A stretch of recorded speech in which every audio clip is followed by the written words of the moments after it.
Hello, nerds, and congratulations are in order because you have made the correct choice in plugging into the Nerd News mainframe instead of, I don't know, going out to touch grass, which I heard a rumor that grass, kind of like birds, might not even be real. So, you know what is real, though, is the metric ton of news that we have from all over the nerddom. So let's get the hive mind up to date on all of the happenings and dive into that news.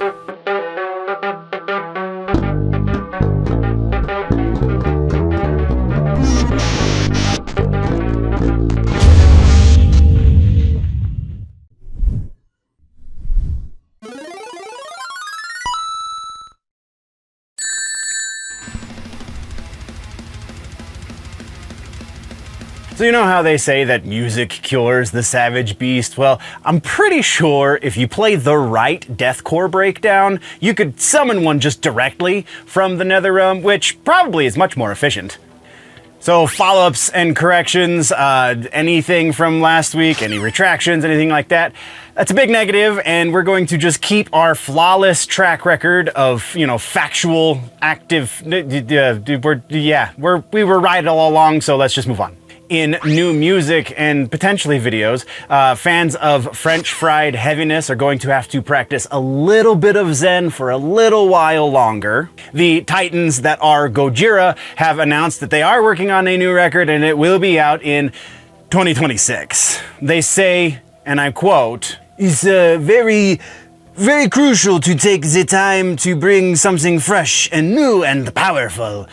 French accent maybe not included. Honestly, after the masterpiece that was Fortitude, I can wait a little while longer for them to bring forward yet another planet-cracking record. Tours and festivals this week. In the market for a new tour and or festival? Well, you're gonna have to keep looking because nothing's really been announced since we last spoke, so your wallet is safe for one more week. In regular-ass news, we do have to start out on a little bit of a down note, a major down note, actually. The world has been reeling from the news. This happened shortly after I uploaded the last video. The passing of Brent Hines. Brent was riding his motorcycle in downtown Atlanta, and somebody was not paying attention to traffic laws, and tragically, there was an accident, and Brent lost his life. The tributes for Brent have been rolling in. Randy Blythe from Lamb of God remembers him as a true rock and roll wild man. He has a very long Instagram post all about Brent and the last photo he ever took of Brent and how he was a part of the last thing that Brent recorded with his brothers in Mastodon. And Mastodon's own Bill Kelleher has shared that finally it's taken him a few days to get the ground underneath him to share a couple of words of grief saying, quote, "It's been hard to get a grip on my emotions this week." A heartbreaking look into the loss of his bandmates and his feelings in this statement. Mastodon also made a very awesome statement at their first show since Brent's passing in Alaska. I will play the video for you now. We lost somebody very special to us yesterday. Brent Hines, 25 years with us as our guitar player, one of the most creative, beautiful people that we've ever come across in this world. Tragically left us. Very, very unfortunate.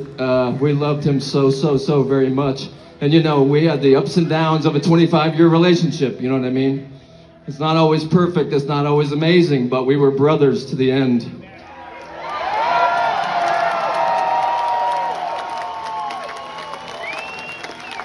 And we really loved each other, you know? And we made a lot of very beautiful music together. And I think that that's gonna stand the test of time. Evidenced by you people here tonight.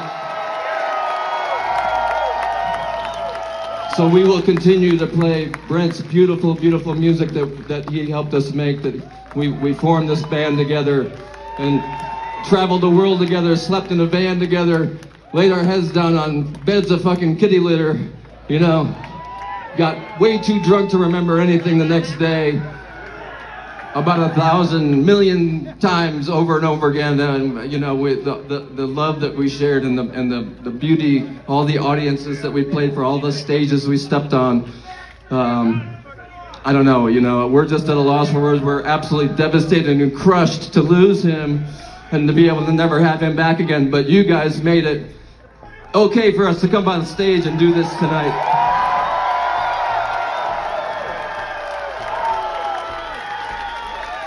So that was for fucking Brent, okay? Thank you guys so much. We'll see you real soon, okay? I'm gonna give you guys some fucking pieces of wood, okay? We love you, we're Mastodon. Thank you, Alaska, for having us. It's the 50th state for us to cross off of our bucket list. So thank you for the amazing milestone, and thank you for helping us get through that one. It was fucking tough for us, but you guys are fucking amazing, so thank you once again. We'll see you real soon, okay? We love you. We love you so much. Good night. Bringing things up a little bit from that really downbeat, only a little bit though, because this one's still not very good news, but in a move that definitely shook up the tour, Cradle of Filth has parted ways with their keyboardist and vocalist Zoe M. Fedorov mid-tour for quote-unquote personal reasons. Frontman Danny Filth confirmed the abrupt exit and assured fans that the band would continue with their tour that they're currently on. I can't remember exactly where that is, but then also breaking news as I was coming to film today's episode, it has also been announced that the husband, Zoe Fedorov's husband, who also is in the band of Cradle of Filth, he was the guitar player that kind of looked like Pinhead a little bit, he has now been fired from the band, which is kind of crazy. This is breaking news. I do not have more details for you yet. We will follow up with this one next week. Speaking of tour troubles, Kim Dracula had a legitimately terrifying this weekend after their tour bus caught on fire. Thankfully, it sounds like everyone is safe, but they are forced to miss their next few shows while they wait for some sort of explanation and a replacement for said tour bus. Some might say that's metal, but it really sounds to me like faulty wiring. And for all of you new metal archaeologists out there, Mudvayne has posted a rather cryptic new message on video on their Instagram. It's definitely sent fans into a speculation frenzy. The short clip features weird, unsettling video, much like they're known for, writing text in blood, as you're seeing on your screen right now. Could it be a new album? Possibly. Could it be a new tour? Not super likely. Is it new signature face paint? Also not very likely. New song? That's where my money goes. We're digging into it though. Ding! That's what we got for regular news. This is your suggestion for the week. Black Braid 3 is legitimately a black metal masterpiece. While that may not be a very high bar, it is highbrow black metal. Look, Black Braid is metal that you can get into even if you don't like black metal. This is something that is kind of genre defying, not defining, very much defying in its appeal to all metalheads. So it's fresh. It just came out last week. It is absolutely, or 2 weeks ago, I think. Absolutely worth a listen. Go check out Black Braid 3. That is your suggestion for the week. Okay, so now is the time in the show where I am contractually obligated by the dark pact that I have made with the YouTube algorithm to ask for your soul. It demands tribute. So you can hit the like button for a small tribute. Subscribing is basically a blood oath that joins you to the hive mind to everything here at Generally Nerdy. And sharing this video with everyone you know, from your grandma to your D&D group, definitely ensures that the great algorithm will shower prosperity upon our little channel here.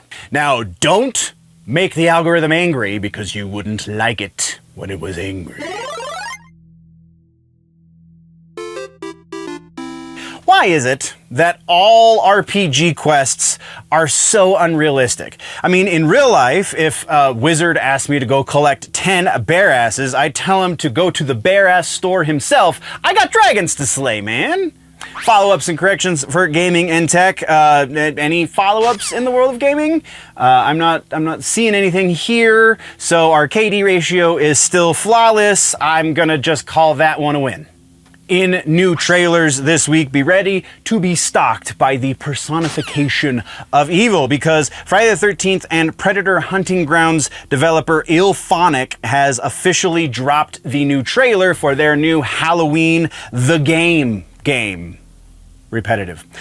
The trailer is dripping with classic John Carpenter atmosphere. IllFonic's track record with atmospheric horror, asymmetrical horror rather, is if that's anything to go by, this is going to be absolutely a terrifyingly good time. In regular ass news for gaming and tech, for your weekly dose of don't hold your breath news, Bethesda's John Bombro, has detailed that Elder Scrolls 6 is still the main focus for Bethesda, and you shouldn't begin to think about Fallout 5 until after that. So go ahead and clear schedule for sometime, I don't know, let's be generous, 2032? In news that is sure to make even hardened PMCs cheer, the brutally realistic Escape from Tarkov is now going to be, leaving its long-standing early access period. While an exact date hasn't officially been locked down, developers are targeting a full release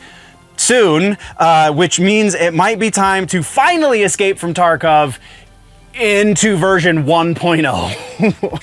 And it's time to dust off your D20s, because Wizards of the Coast just dropped a new Unearthed Arcana for D&D, and it's got some seriously apocalyptic subclasses that feel tailor-made for Dark Sun campaign. This is playtest material, so it might change. If you've ever wanted to play a cleric in the apocalypse, well, now is your chance, apparently. Back over into video games, there is a major shakeup over at Bungie, as CEO Pete Parsons has resigned from the company. This comes after a period of reported turmoil for the Destiny developer, and fans are definitely watching closely to see what this means for the future of the franchise. And also, whatever the hell's about to happen with Marathon.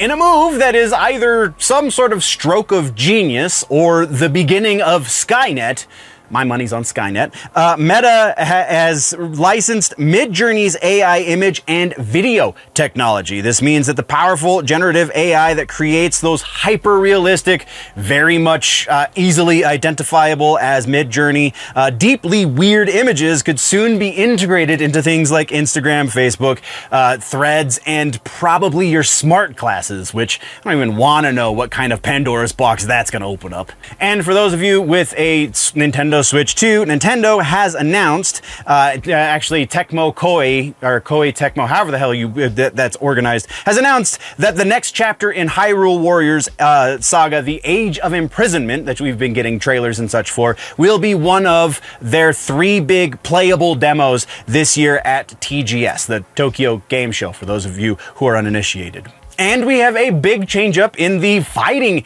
game community. The FGC, Sony, has sold its ownership stake in the legendary EVO, Evolution Championship Series, better known as EVO, to Nodwin Gaming. I don't know if I've ever heard of Nodwin Gaming, though Nodwin's parent company is still kind of Sony, so they kind of sort of sold it to themselves. It's a major shift for the biggest tournament in the FGC, and everyone is waiting to see exactly what this means for the future, though, like I said, the parent company of Nodwin Gaming is still Sony, so I can't imagine there's going to be any major shifts.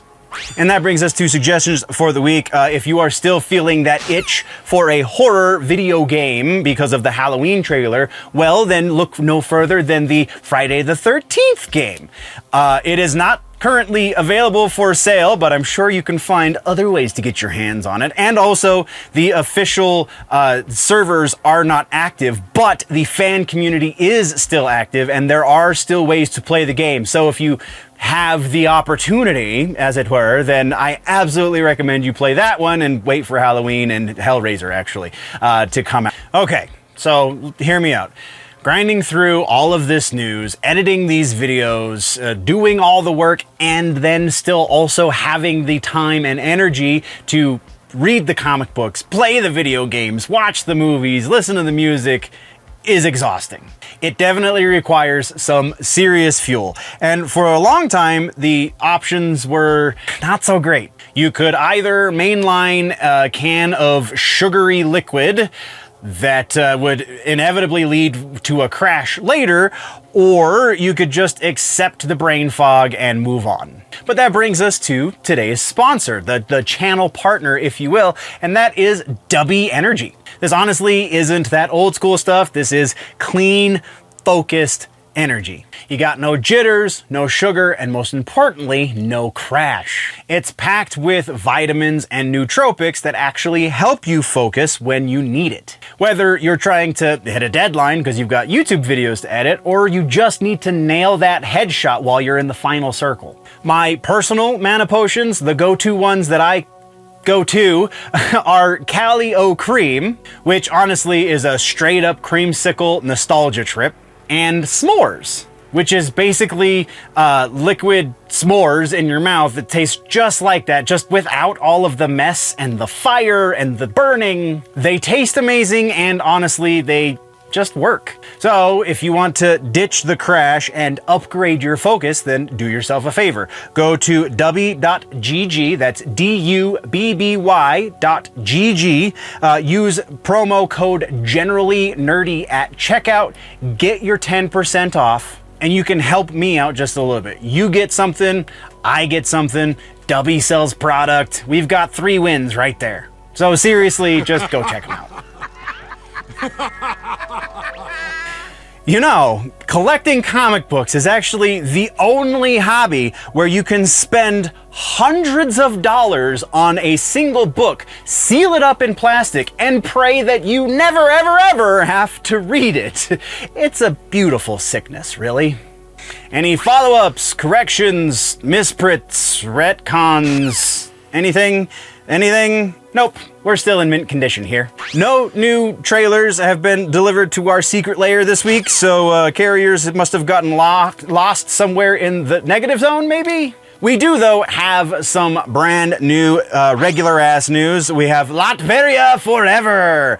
Marvel is bringing back fan favorite from the cyberpunk future, Doom. 2099 is officially returning as a part of the new lineup for the 2099 heroes. Get ready for the Monarch of Malevolence to trade in his iron mask for a nice shiny chrome one. Next up is good news for fans of the Young Avengers, as the powerful magic user Wiccan is getting a new solo series titled Wiccan Witch's Road. Billy Kaplan is one of Marvel's most popular young heroes, so we get to see him stepping into the spotlight all on his own. In a blast from the past that's so obscure, it's gotta be cool, right? Samurai Pizza Cats is returning as a manga. That's right, the ridiculously dubbed 90s anime is getting a new adventure on the page this time. So, who do you call when you want some pepperoni? Apparently a manga publisher, it would seem. And then over in DC, it looks like Diana is getting a powerful new adversary. Wonder Woman number 25 is set to introduce an interesting and mysterious new character known only as the Matriarch. She looks ready to give the Amazon a definite run for her money, in that she's kind of like a photo negative of her somehow. So this week's suggestion in Comic Books and Books, because that's all the news we got. So suggestions, if you're looking for a brand new series that's really going to stick with you, might I suggest perhaps Something is Killing the Children from writer James Tynion IV and artist Werther del Edera. I'm so sorry I mispronounced that name. Big fan of Tynion IV. I really appreciate most of his work, honestly. It's dark, it's brutal, and absolutely gripping horror comic about a monster hunter in a world that doesn't actually believe in monsters. Go figure. Be warned, it is definitely not for the faint of heart. That's your suggestion for the week. So my favorite part of any sci-fi show is when the captain says, "on screen," and then instantly somehow they are looking at exactly what they were already looking at. It's probably just for the people in the back, I guess. Follow-ups and corrections, we actually got a couple here. Amazon is finally gonna put a date on it. Blade Runner 2099 series is now slated for a 2026 release over on Prime Video. So we have a little over a year until we're back in that neon-drenched dystopia.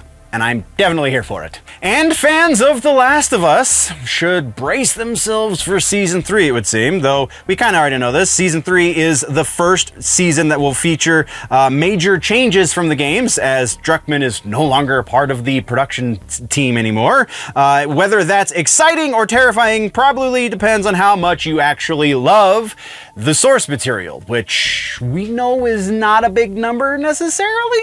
And then for trailers this week, we got a Sam Fisher thing, some Splinter Cell action. Sam Fisher is back.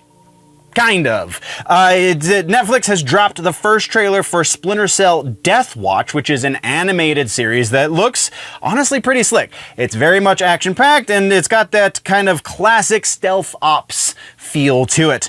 Now, the real question here is, does that mean that Ubisoft finally remembers that they own this franchise, and so then very possibly there's a game in our future? A nerd can dream, I guess. In regular-ass news, this is kind of movie news, but it's on a streaming platform, and it's going to be episodic in nature, sort of, so that's why it's here. But we have the team behind the excellent Never Hike Alone series has announced a new project, if you will. They actually have released the project. It is up there for you to watch, so maybe this should have been a follow-up, but it's called Jason Voorhees' Sweet Revenge, or Friday the 13th Sweet Revenge. Either way, it's really interesting because it is bankrolled by the Angry Orchard Cider Company. While that makes it kind of play out like a giant commercial, it is still keeping the blood running through the veins of the franchise and keeping Camp Crystal Lake very much alive and bloody, so that's kind of a bonus as well. And in one of the most logical? No, confusing is appropriate. In one of the most confusing partnerships that still somehow makes a whole lot of sense, we got news that Crunchyroll and Delta Airlines are going to be bringing you a selection of anime while you are in flight, if you will. So it will be your in-flight entertainment. So now, instead of watching that same Paul Rudd movie for the 73rd time, you can catch up on your favorite anime at 30,000 feet. So that's pretty cool. Which then brings us to our suggestions for TV streaming. If the Splinter Cell thing kind of got you riled up for some good animated action and stuff, go check out Arcane on Netflix, based on the legendary League of Legends universe. It's 2 seasons, and it is honestly beautiful, emotionally resonant, and very, very brilliantly written show that kind of sets a new standard for what a video game adaptation really and truly can be. Okay, let's be real quick. Being a nerd, as it were, the term we all have loved and embraced, being a nerd is never just one thing. You're never really just nerdy about one particular side of things. You're nerdy about a few things, especially when it comes to music. And in that vein, if you're like me, then there's a very strong potential that you have something like, I don't know, Cannibal Corpse and the original Broadway soundtrack of Phantom of the Opera on the same playlist. And if that does sound like you, then I have absolutely the perfect merch item specifically just for you. Not you. I dropped a new design in the Nerd Store. You can go check it out. Link in the description. It is one that I am absolutely incredibly proud of. It's for the true multi-talented nerds. It's got the Phantom himself, the Phantom of the Opera, looking mysterious and theatrical. And it's got the text that makes you look like you're in a death metal band. So how can that not be amazing? It is kind of the ultimate secret handshake, right? It's telling the world, yes, I love the soaring melodies of Andrew Lloyd Webber. I also really like pig squeals, and I am definitely willing to debate you on either of them. So this is my most recent declaration of sophisticated and multifaceted nerddom. So if you really want to rep the channel, you want to support what's going on here and wear your weirdly specific tastes right there on your chest, you can find this design on shirts, on hoodies, on a bunch of stuff over at the store. Once again, linked in the description. Or you can just go to generally-nerdy.creator-spring.com. Link, it's easier to just click the link, so do that. You can go directly to the store. It is the absolute best way to support this channel, aside from subscribing and stuff, but best way to like monetarily support the channel as it stands right now. And you'll get an awesome shirt out of the deal as well. So there you go. You know, a movie really, truly, and honestly is science fiction, emphasis on fiction, when they pull up a file on a computer and it's not buried inside of a folder that was inside of another folder, that was inside of another folder labeled like ASDGLLMMMMMMM. Because honestly, I mean, that's the most unbelievable part about most science fiction movies, isn't it? So, follow-ups and corrections, let's go into this one. Early box office or current box office projections have it that James Gunn's Superman is reportedly significantly lower than other films in the DC oeuvre or catalog or whatever you, specifically things like The Batman and Man of Steel, with some analysts suggesting it could not even break $600 million, which now that it's going to streaming, it hasn't broken $600 million, so that's interesting. But like we discussed previously, this very well could still mean WB actually made money somehow, because cheaper cost to make the movie. Yeah, we went into it already. And then cowabunga, we have the sequel, the original sequel, Secret of the Ooze, the sequel to the original Ninja Turtles movie, so live-action Ninja Turtles back in the day, Jim Henson's Muppet Factory, whatever the hell, is getting the fandom treatment, is getting the Fathom Events treatment next year for its 35th anniversary. The Fathom events for the first movie is doing so well. By the time this goes up, it might be done. However, it was only supposed to last for 2 days, which would have killed it on the 20th. It went for 8 days, so it died on 10 days. So it died on the 28th. So yeah, that's honestly super impressive, and I'm super hyped for next year when I get to go watch Secret of the Ooze in theaters as well. In other movie reboot kind of sort of news, there can be only Karen. Another one. Karen Gillan has officially joined Henry Cavill in the upcoming Highlander reboot. Casting for this thing is getting very interesting. And then our final follow-up this week is the Resident Evil reboot movie is set to begin filming where? I can't remember where. Somewhere. Zach Krieger is going to be doing this. This is just a real quick TLDR in case you don't remember who's doing Resident Evil. It's the guy who brought us Barbarian and Weapons. That guy. He's also one of the whitest kids you know.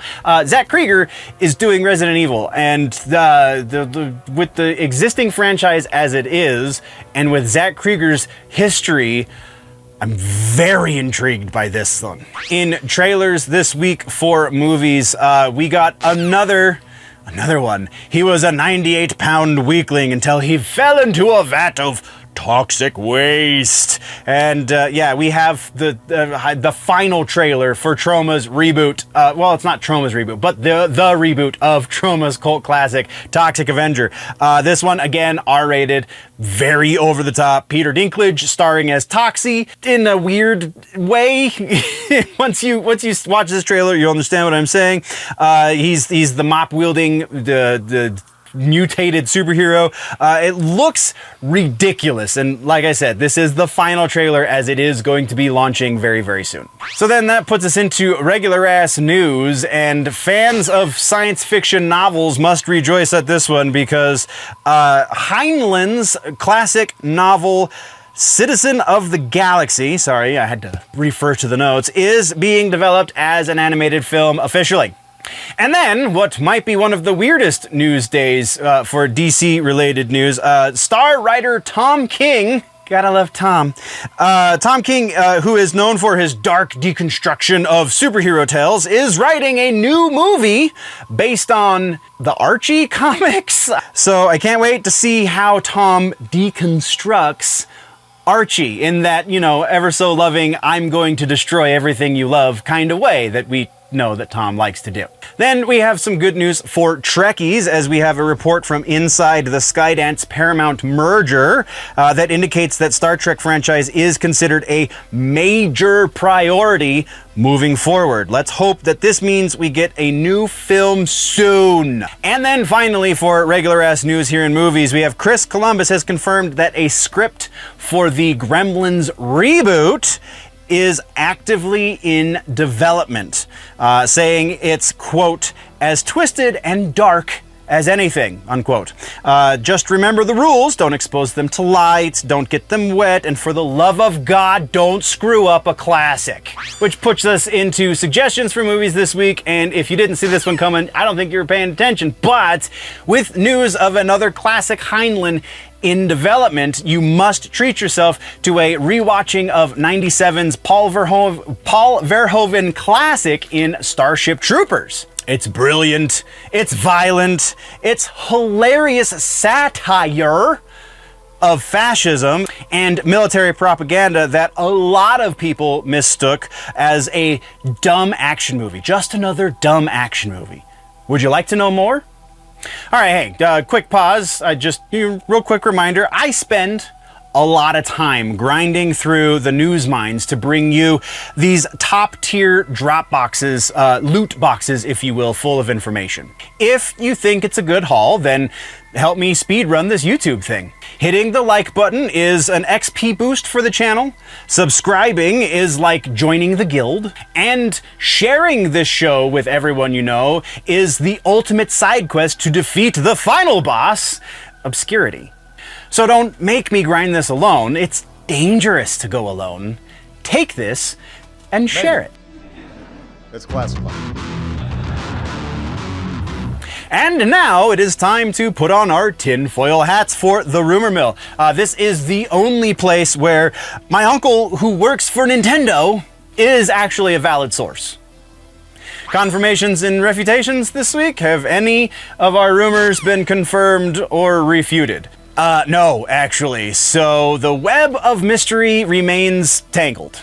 News sources for old rumors, though. We have news sources talking about the next Spider-Man movie, you know, Brand New Day. It is heating up once again, and this time we're revisiting the Venom rumors. Though this one could just be the symbiote because of the things that appear to have leaked out from the set photos that people have been leaking for some time now. This could be a good thing for Tom Holland's Peter Parker, but that definitely remains to be seen. So let's get now to the new rumors. Starting things off, leaks for Matt Reeves' Batman 2, which we still don't have a proper title for, have supposedly trickled out, with inside sources claiming the film will feature not only the return of Catwoman, though other sources say that Catwoman is no more for the franchise, but also we introduce both Mr. Freeze and a version of Robin, which version still remains to be seen, but that's still a whole lot to unpack inside of a single movie. So definitely take this one with a shaker full of salt. And then we have a rumor that definitely deserves better. This one could be mistaken for a new source for a old rumor. However, there is chatter that Gina Carano will be making a return to the Star Wars universe. She did just win her lawsuit against Disney, but it's strictly in the believe it when you see it pile for now. And now speculation, my own completely unsubstantiated speculation. Sources deep inside the gaming industry, and by that I mean a fever dream I had after eating far too much pizza, tell me that Hideo Kojima's next project, that one for the Xbox, is going to be a rhythm-based cooking game that is going to star Norman Reedus making artisanal toasts, and it's going to be called Strand Baking. You heard it here first, nerds. All right, so it's time to talk about looking as nerdy on the outside as you feel on the inside. This here is the newest design over there on the Nerd merch store, and it perfectly encapsulates the spirit of this channel. Behold the Phantom Nerd shirt. It's music nerd. Come on. I have kind of combined and meshed the two most dramatic forms of music into one single design. You have the iconic Phantom of the Opera, the OG Phantom of the Opera, paired with a death metal font that I've created myself that is heavy enough to shatter foundations. So the shirt is honestly for everyone who enjoys the channel, also everyone who enjoys not being put inside of a box. You like show tunes? Awesome. You love blast beats? Hell yeah. This is your badge of honor. It is a musical statement about your taste that is beautiful and chaotic and probably confusing. You can grab this design and honestly a bunch of others if you go to the merch store, link down in the description, or just go to generally-nerdy.creator-spring.com. Like I said, easier to just click the link, but do that. That is the best way to support the channel. Go check it out. Find your favorite shirt and support Generally Nerdy in the process. That's the big thing here. That is about all that we can download into our brains for just one episode of news, so thank you very much for joining me. We do have some housekeeping to get to before we call this one a day. First and foremost, there will not be an episode of That Just Happened this week, as I am still working out this whole new format for the videos. Also, as far as going forward, the upcoming schedule, we are now officially 2 months out from the beginning of the off-season. It's still, I don't know, it's still kind of rough. It's never a set time in November when we decide that we're going into the off season, but it is going to be sometime in the first or second week of November, so we're about there. So that means, again, 8 episodes roughly, 8 weeks rather, which is approximately 8 episodes. One of those weeks, I can tell you right now, is not going to be a regular week because I have extenuating circumstances that I'm not going to talk about on the internet, but we have approximately 7 shows, maybe 9, maybe 7 before the end of this season. So thank you very much for joining me for all of these episodes. I definitely appreciate your faces, nerds. That's kind of what we got. So before we head out, always remember that if it's generally nerdy, it's probably here.